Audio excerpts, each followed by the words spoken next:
nais ng Panginoon, purihin at pasalamatan natin siya sa lahat ng pagkakataon. Pero, ang nais ng kaaway, sa mga pagdating ng mga kahirapan, sisihin natin siya. Kaya nga po, the question this morning is, are you thankful? Mga kapatid, tayo po ba ay nagpapasalamat sa Panginoon? Are you thankful for your present circumstances? Sa iyong kalagayan ngayon, tayo po ba o ikaw ba ay nagpapasalamat sa Panginoon? Nagpapasalamat ka ba sa kanyang pagliligtas sa iyo? Sa mga kaibigan? Sa iyong mga trabaho?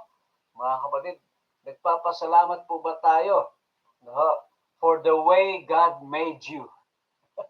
Nagpapasalamat ba tayo kung paano tayo ginawa ng Panginoon o sa ating marahil, mga personality ngayon, sa ating mga looks ngayon, mga kapatid? Tayo ba ay nagpapasalamat sa Panginoon? O baka mamaya sinasabi natin, ano ba naman itong itsura kong ito? Ano ba naman itong ilong kong ito? Ano ba naman itong buhok kong ito? Laging natikwas. Hindi sumusunod sa aking mga galaw, mga kapatid. So tayo po ba ay nagpapasalamat sa Panginoon? Are you thankful?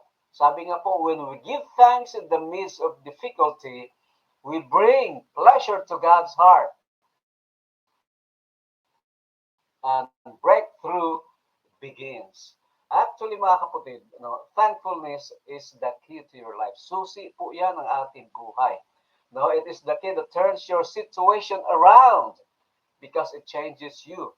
Ito po ay nagbabago sa ugali ko. Ito ay nagbabago sa ating pananaw sa buhay at ng ating attitude. Yun po pala. Kung gusto natin ng mayroong pagbabago sa ating buhay, mga kapatid, pagbabago sa ating mga karakter, pagbabago sa ating mga attitude, pananaw sa buhay, ay give thanks to the Lord.